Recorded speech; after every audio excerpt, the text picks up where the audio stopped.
Tannenbaum von dir mich hoch erfreut. O Tannenbaum, du kannst mir sehr gefallen. O Tannenbaum, dein Kleid will mich was lehren. Die Hoffnung, Unbeständigkeit, gibt Trost und Kraft zu jeder Zeit.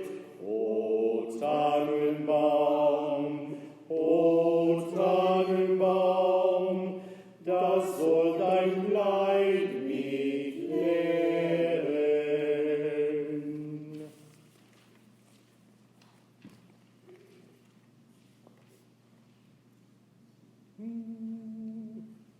Kling, Glockchen, klingelingeling, kling, Glockchen, kling. Kling, Glockchen, klingelingeling, kling, Glockchen, kling. Kling, Glockchen, klingelingeling, kling, Glockchen, kling. Lass mich ein, ihr Kinder, ist so kalt der Winter, öffnet mir die Türen, lass mich nicht erfrieren. Kling, Glöckchen, klingelingeling, kling, Glöckchen, kling. Kling, Glöckchen, klingelingeling, kling, Glöckchen, kling. Mädchen, hört und Bübchen, macht ihr auf das Stübchen, bringt euch viele Gaben, sollt euch dran erlaben. Kling, Glöckchen, klingelingeling, kling, Glöckchen, kling. Kling, Glöckchen, klingelingeling, kling, Glöckchen, kling.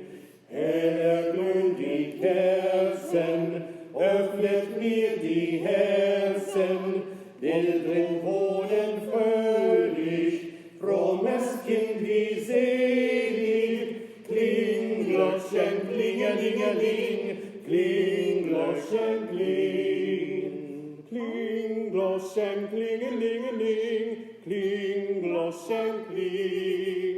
Kling, Glockchen, klingelingeling, kling, Glockchen, kling. Thank you. Good evening. My name is Rob Apgar-Taylor. I'm the pastor here at Grace United Church of Christ. This is the only English I will speak all evening. So if you got dragged along against your will, I hope you enjoy the music. We are a German congregation founded originally in 1898 by the second wave of Germans that came into Frederick. The first wave of Germans that came through America came during the Revolutionary War. Second wave came over in the late 1800s. And so we were sort of that part of that second wave that came through Germany, came to America in German immigration. We do the German service every year here. We always have a Christkindlmarkt as well. This year we couldn't because we're still under construction downstairs. But look in the future if you want the Christkindlmarkt with Glühwein. That's the first Saturday in December usually. Our service is all in German. I will tell you that two of our hymns are going to be slightly different than is written here. Es ist ein... Nee. No, that is correct the way it is. The one that we're singing, O du Fröhliche, right? Es ist ein Ros entsprungen. We're going to do the first verse, and then you will join us after the first verse, okay? And then the second one, O du Fröhliche, nicht? O du Fröhliche, the same thing. We'll do the first verse, and then you guys will join after that, okay? All the other things are written as written, so wie geschrieben ist, ja? Okay, gut. Ich freue mich, dass wir zusammen heute Abend zu unserem Gottesdienst gekommen sind und lasst uns jetzt unser Gottesdienst anfangen. Lasst uns Gott dienen. Ja?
Finsternis bedeckt das Erdreich und dunkel die Völker. Aber über dir geht auf der Herr, und seine Herrlichkeit erscheint über dir. Eine Lesung aus Johannes, dem 1. Kapitel. Im Anfang war das Wort, und das Wort war bei Gott, und Gott war das Wort. Dasselbe war im Anfang bei Gott. Alle Dinge sind durch dasselbe gemacht, und ohne dasselbe ist nichts gemacht, was gemacht ist. In ihm war das Leben, und das Leben war das Licht der Menschen. Und das Licht scheint in der Finsternis, und die Finsternis hat es nicht ergriffen. Das war das wahre Licht, das alle Menschen erleuchtet, die in diese Welt kommen. Er war in der Welt, und die Welt ist durch ihn gemacht, aber die Welt erkannte ihn nicht. Er kam in sein Eigentum, und die Seinen nahmen ihn nicht auf. Wie viele ihn aber aufnahmen, denen gab er Macht, Gottes Kinder zu werden, denen, die an seinen Namen glauben, die nicht aus dem Blut, noch aus dem Willen des Fleisches, noch aus dem Willen eines Mannes, sondern von Gott geboren sind. Und das Wort war Fleisch und wohnte unter uns, und wir sahen seine Herrlichkeit. Eine Herrlichkeit als des eingeborenen Sohnes vom Vater, voller Gnade und voller Wahrheit. Lasst uns beten. Ehre und Preis sei dir, Jesus Christus, Bruder und Herr. Du bist ein Menschenkind geworden, damit wir Gottes Kinder werden. Du bist arm geworden, damit wir durch deine Armut reich wurden. Du hast Knechtsgestalt angenommen, damit wir zum Bilde Gottes erneuert würden. Zieh ein in unsere Herzen, heile unser Leben, dass wir deine Liebe und Güte empfangen und sie weiter schenken. Dir sei Ehre in Ewigkeit. Amen. Lassen wir uns bitte zusammen aufstehen und unser erstes Lied hört der Engel, die wir zusammen singen.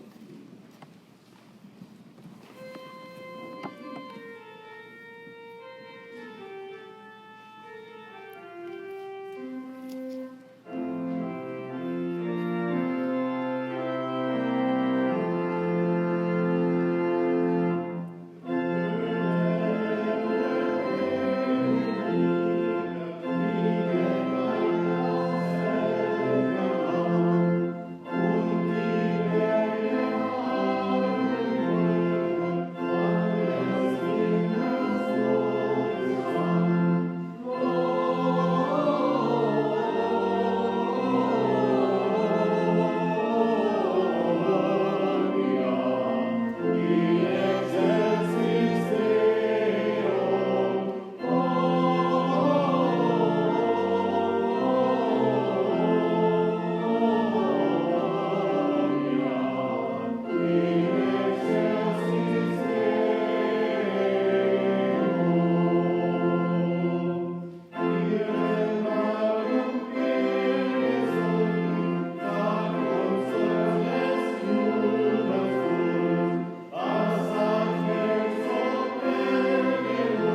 kommt Gott zu uns, will in unsere Erfahrung einziehen, um unser Leben zu verändern.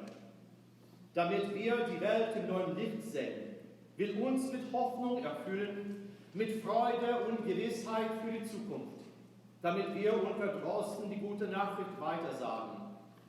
Lasst uns Gottes Lob singen. Singet dem Herrn ein neues Lied.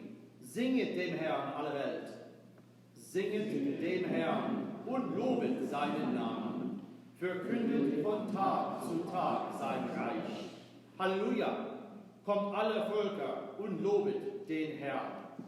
Denn heute kommt Gottes Licht auf die Erde. Halleluja! Lasst uns beten.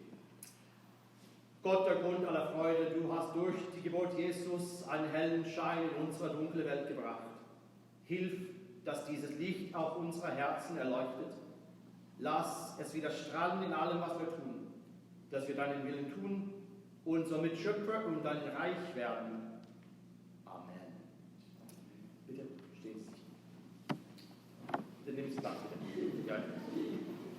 Tut mir leid.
Ist ein Licht aufgeleuchtet.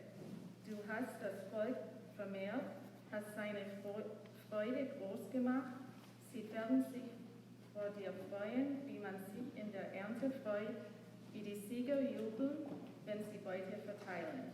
Denn du hast das Joch zerbrochen, das auf ihm lastete, und den Stab auf seiner Schulter und den Stecken seines Treibers, wie am Tag Midians. Denn jeder Stiefel derer, die gestiefelt einherstapfen im Schlachtgetümmel, und jeder Mantel, der durch Flut geschleift wurde, wird verbrannt und vom Feuer verzehrt. Denn ein Kind ist uns geboren, ein Sohn ist uns gegeben, und die Herrschaft ruht auf seiner Schulter. Und man nennt seinen Namen: Wunderbarer, Ratgeber, starker Gott, ewig Vater, Friedefürst.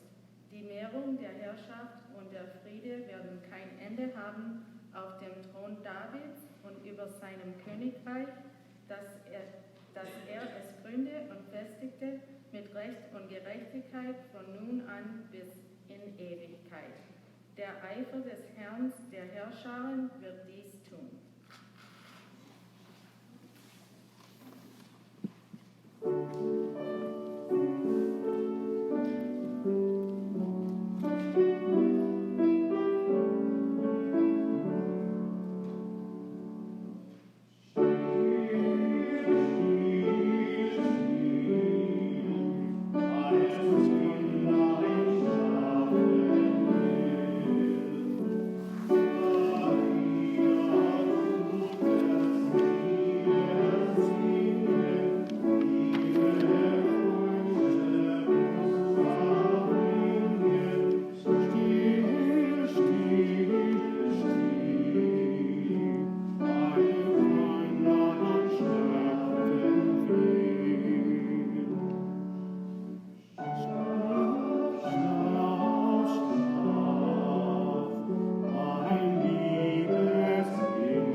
Und jetzt hören wir den Lobgesang Marias, der Mutter Jesu. Maria sprach: Mein Herz preist den Herrn.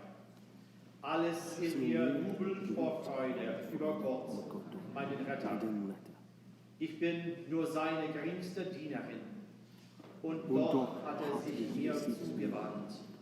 Jetzt werden die Menschen mich glücklich preisen in allen kommenden Generationen. Denn Gott hat Großes an mir getan.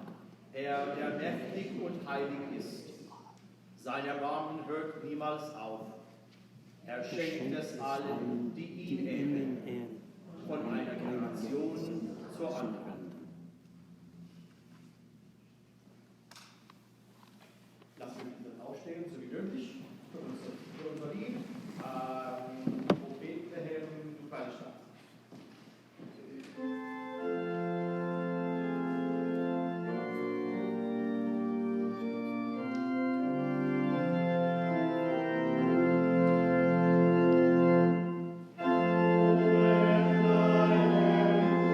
Amen.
Lukas.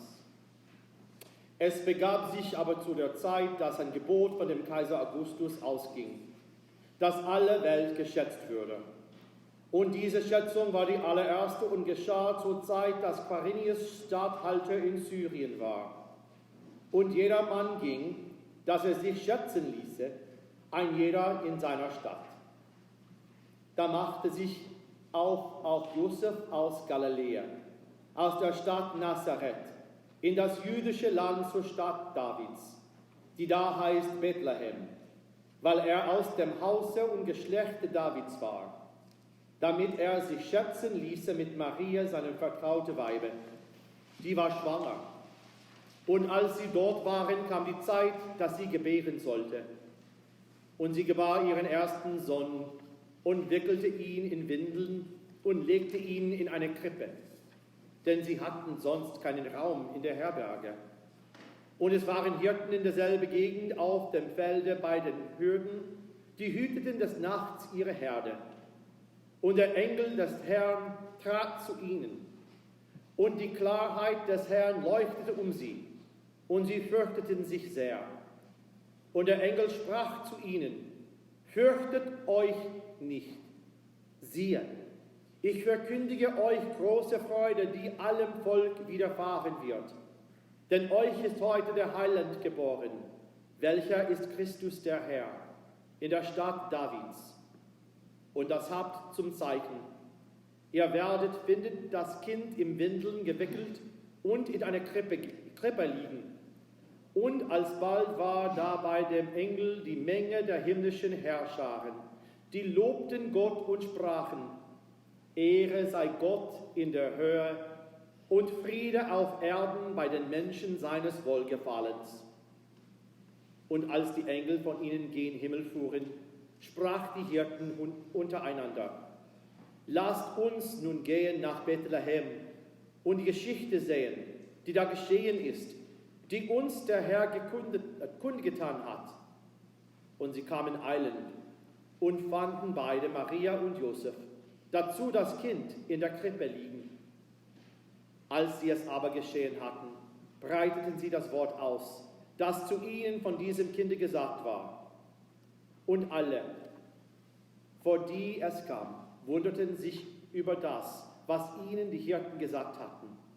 Maria aber behielt alle diese Wörter und bewegte sie in ihrem Herzen. Und die Hirten kehrten wieder um, preisen und lobten Gott für alles, was sie gehört und gesehen hatten, wie denn zu ihnen gesagt war. Amen.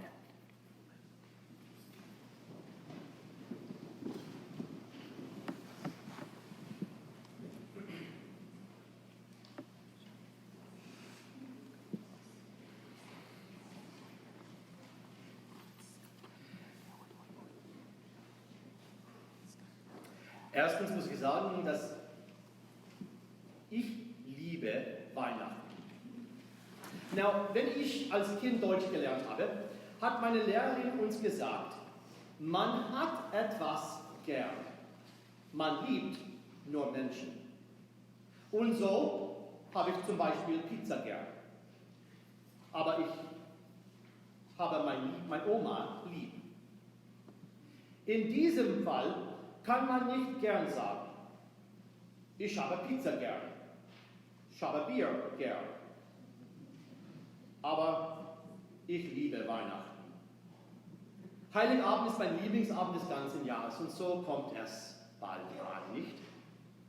Meine Bäume, und ja, ich habe Bäume gesagt, ich habe 5 insgesamt, die sind alle schön dekoriert, alle 5. Ich sammle auch St. Nikolaus-Figuren, fast 50 jetzt insgesamt. Und die wurden schon alle festlich ausgestellt. Das Letzte, das ich vorbereiten muss, ist noch die Krippe. Ich habe nur ein paar Krippen, aber die sind mir besonders beliebt. Vor 2 oder 3 Jahren habe ich meine Krippen ordentlich arrangiert. Die Hirten auf die rechte Seite, die 3 heiligen Könige auf die linke, aber natürlich nicht so genau in der Nähe wie die Hirten, weil sie sind noch unterwegs, ne? Und wird nicht bis zu den 6. Januar ankommen. Und so habe ich alles ausgepackt. den Stall fertig gemacht und die verschiedenen Porzellanfiguren in ihre Stelle hingelegt. Alles ist perfekt. Und plötzlich habe ich das bemerkt. Maria hat keine Hände. Überhaupt keine Hände. Ihre Hände waren gebrochen. Ich versuchte, sie zu reparieren, aber das könnte ich nicht. Das sieht immer komisch aus. Und so dachte ich mir, ich sollte sie wegschmeißen und neue Figuren kaufen. Es ist Weihnacht und alles muss natürlich perfekt sein, nicht? Als ich meine Marienfigur weggenommen habe, um sie wegzuschmeißen, dachte ich plötzlich an meine Schwester Julia. Julia ist meine Schwester, aber in Realität meine Stiefschwester. Ich war 18 Jahre alt, mein Stiefbruder 20 und Julia 23, wenn unsere Eltern verheiratet waren. Und so sagen wir nicht nur Stief, aber nur Geschwister. Julia war 1960 geboren und war ein sogenannter Kontergan-Kind. Kennen Sie das alle? Kontergan-Kind, nicht? Sie war ohne Hände geboren. Als sie Kind war, fragte viele Menschen, ist es nicht schwer, ohne Hände zu funktionieren? Für sie? Nee. Sie war ohne Hände geboren. Und so ist es für sie ganz normal. Sie kann fast alles. Alles, was sie will. Zum Beispiel, sie hat immer in ihrer Handtasche einen Gabel. Wirklich, einen Gabel in der Handtasche. Warum? Sodass sie den Reißverschluss ihrer Hose mit der Zinke der Gabel hochheben kann. Ja? Und es wirkt. Und sie hat die schönste Handschrift, die ich je gesehen habe. Wirklich, wieso? Sie nimmt ein Blatt Papier, stellt Briefbeschwerer auf jede Ecke und schreibt mit dem Kuli zwischen beide Handgelenke. Wirklich schön. Sie witzelt, dass das einzige Ding, das sie nicht machen kann, Kartoffeln abschalen. Natürlich. Als ich unterwegs war, meine Marienfigur wegzuschmeißen, habe ich mich an die viele Geschichte von meiner Schwester erinnert. Wie als Kind in der Schule. Die anderen Kinder haben gesagt, dass sie Monster war. Oder du kannst nicht mit uns spielen, weil du keine Hände hast. Oder du kannst nichts machen, so wie uns, weil du keine Hände hast. Eines Tages, als sie mit ungefähr 8 Jahre alt war, mit ihrer Mutter im Supermarkt war, starrte ein Junge an. Plötzlich fragte sie ihm, warum starrst du mich so an? Er sagte, wo sind deine Hände? Meine Schwester dachte für einen Moment und antwortete, meine Hände sind genauso, wo deine Manieren sind, nicht hier. Ich schaute einen Moment auf meine schöne Marienfigur an. In diesem Moment habe ich etwas Neues gesehen. Ist das nicht genauso die Bedeutung dieses Abends? In der Bibel lesen wir Geschichte von Menschen, die dachten, dass sie auch nicht wertvoll waren. Sie sind unrein, Behinderte, blind, alt, arm, weiblich und so weiter und so fort. Um diese Geschichte heute Abend recht zu verstehen, muss man ein bisschen darüber nachdenken. Diese Regeln, diese Reinheitserwartungen sozusagen, war nicht in einer Menschenanschauung gegründet, sondern in ihrer Gottesanschauung gegründet. Gott sollte gefürchtet werden. Wenn Gott ärgerlich ist, muss jemand leiden. Dann gehen wir alle in Exil. Erst in Ägypten, danach in Assyrien, dann in Babylonien und in der Christi-Zeit der Römische Reich. Man muss fast perfekt sein. Falls nicht, zurück in Exil. Nicht? Und dann in dieser Welt ist Jesus geboren. In dieser dunklen, kalten, ängstlichen Welt. Er ist geboren, meiner Meinung nach, nicht weil Gott zornig war, als ob Gott brauchte, jemanden zu bestrafen. Besser Jesus als uns, nicht wahr? So dachten viele. Nein, für mich ist der Geburt Jesus ganz anders. Nicht ein Grund, jemanden zu strafen, sondern ein Beispiel der Liebe Gottes. Jesus ist gekommen, um eine neue Nachricht zu verkünden. Niemand ist außer der Liebe Gottes. Niemand. Es gibt niemanden, den Gott nicht lieben kann. Die gute Nachricht des Weihnachtens fängt nicht mit Sünden an, sondern mit Liebe. Es gibt in der Reich Gottes einen Platz für jeder. Und das ist ein Wort, das heutzutage so gebraucht wird, nicht wahr? Es gibt eine Geschichte von einem Kollegen, der auch in Hagerstown als Pfarrer gearbeitet hat. Eines Tages, als er einen Gottesdienst für eine Konferenz geplant hatte, brachte er das Kreuz von der Kirche raus. Da, die Kirche gegenüber, stand eine Frau. Er hatte sie schon vielmal gesehen und er wusste, sie war Prostitut und auch Süchtige. Sie schaute den Pfarrer an und sie sagte ihm, du bringst das zurück, nicht wahr? Wie bitte? Das Kreuz. Du bringst es zurück, nicht? Ja, aber natürlich. Morgen Nachmittag. Warum? Ich komme oft spät abends hier. Ich schaue durchs Fenster und ich bete. An dieser Nacht feiern wir die echte Bedeutung des Jesusgeburts. So wie mit der Frau aus Samaria oder dem blind geborenen Mann oder mit der Heilung der 10 Aussätzigen in der Bibel. In jedem Fall hat Jesus nur einen bestimmten Zweck. Neue Hoffnung in der Liebe Gottes. Für alle. Und das soll auch unser Zweck. Unser Auftrag als Leute und als Christen. Wenn unser Verständnis von Weihnachten nur von Bäumen, Plätzchen und Geschenke ist, haben wir den Zweck des Weihnachtens verpasst, denke ich. Aber wenn wir täglich nach Frieden und Gerechtigkeit in unserer Welt streben können, wenn wir Platz für Ausgestoßene und Verlorene schaffen, dann wird Jesus Christus wirklich in uns zu Weihnachten wiedergeboren. Amen.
Mitte unserer Kollekte für die Arbeit unserer Gemeinde und in unserer Gesellschaft und auch in unserer Welt.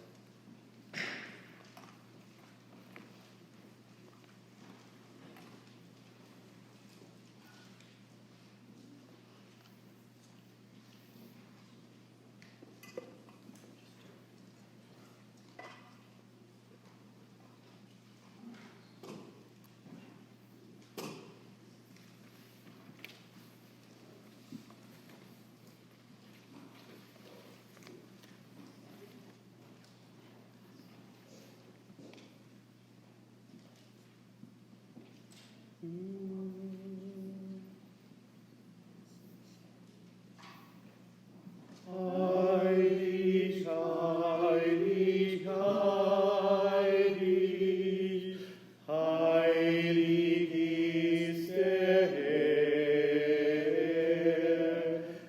Heilig, heilig, heilig, heilig ist der Herr. Erdenlieb begonnen, der immer war.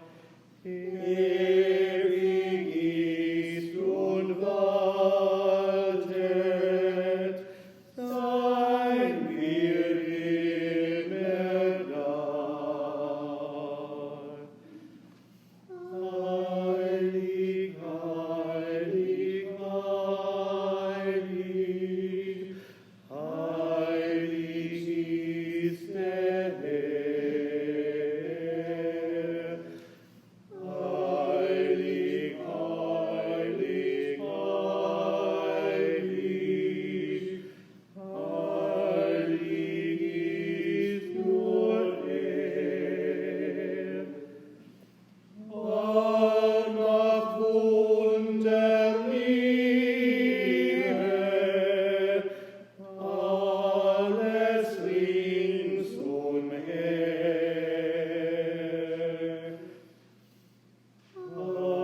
Heilig, heilig, heilig,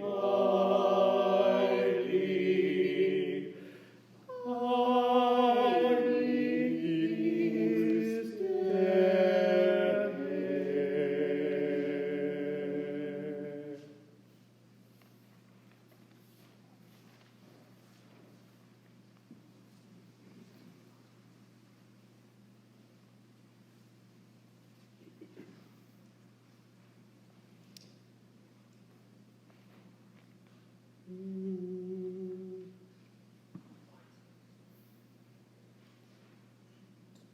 Das Blumelein so kleine, das duftet uns so süß. Mit seinem hellen Scheine vertreibst die Finsternis. Wahr Mensch und wahrer Gott, hilf uns aus allem Leiden, rettet von Sünd und Tod. O Jesu, bis zum Scheiden aus diesem Jammertal. Lass dein Hilf uns geleiten in den Freudensaal, in deines Vaters Reich. Da wir dich ewig loben, o Gott, uns das verleiht.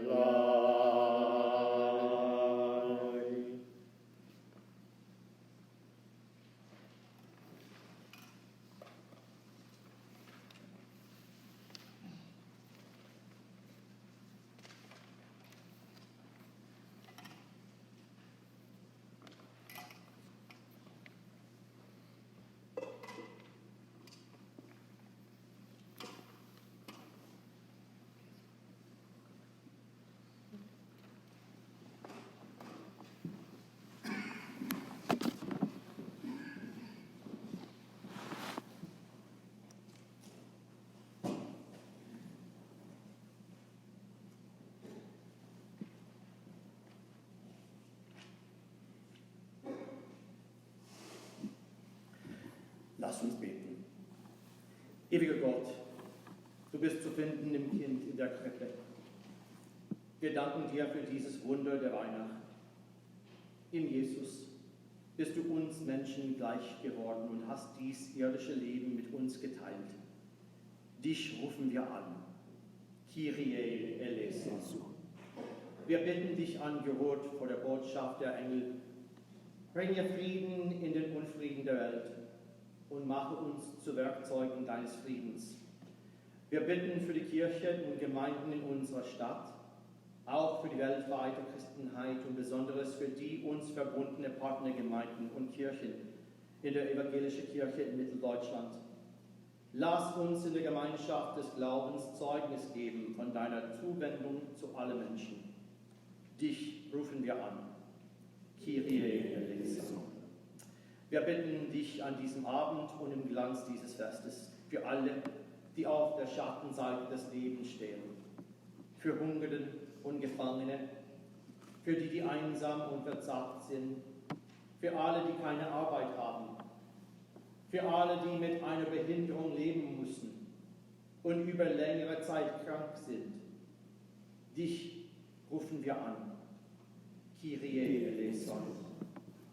Wir bitten dich auch für alle, die wir lieben und denen wir in Freundschaft zugetan sind. Bewahre uns miteinander in deiner Treue. Wir bitten dich für alle, mit denen wir uns schwer tun. Lass uns durch deinen Geist zueinander finden. Wir bitten dich für die Sterbenden und für die, die uns vorausgegangen sind auf dem Weg zu dir. Nimm sie auf in deinen Frieden und lass sie geborgen sein in deinem Licht. Dich rufen wir an. Kyrie eleison. Von dir nennen wir in der Stille die Namen von Menschen und Anliegen, die wir dir in diesem Abend Besonderes ans Herz legen möchten.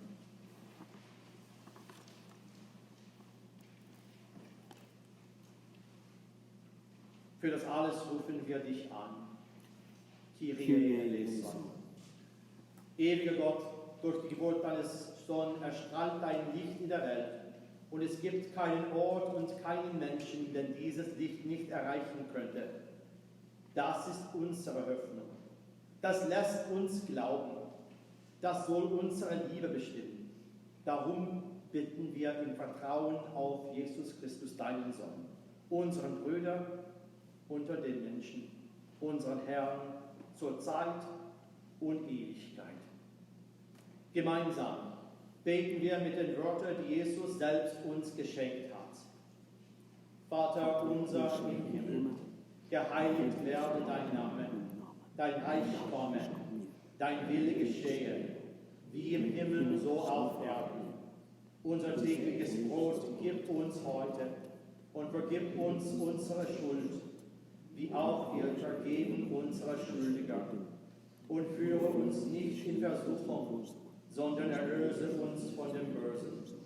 Denn dein ist das Reich und die Kraft und die Herrlichkeit in Ewigkeit.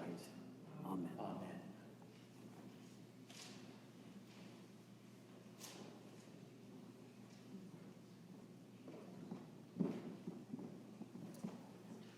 Lassen wir jetzt wieder aufstellen und unsere Kerze zusammen anzünden und unser letztes Lied, Stille Nacht, singen.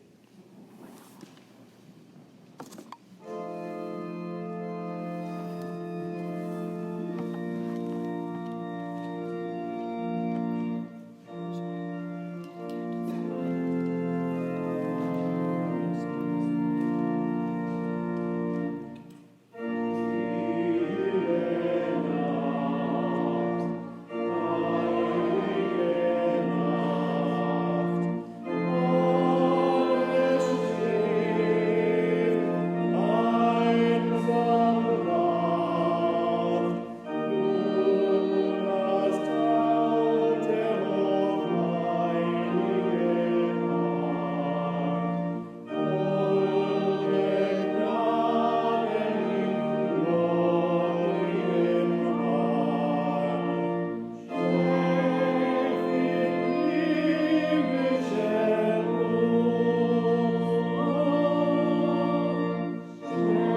Es besegne und behüte uns der allmächtige und barmherzige Gott, der Vater, der Sohn und der Heilige Geist.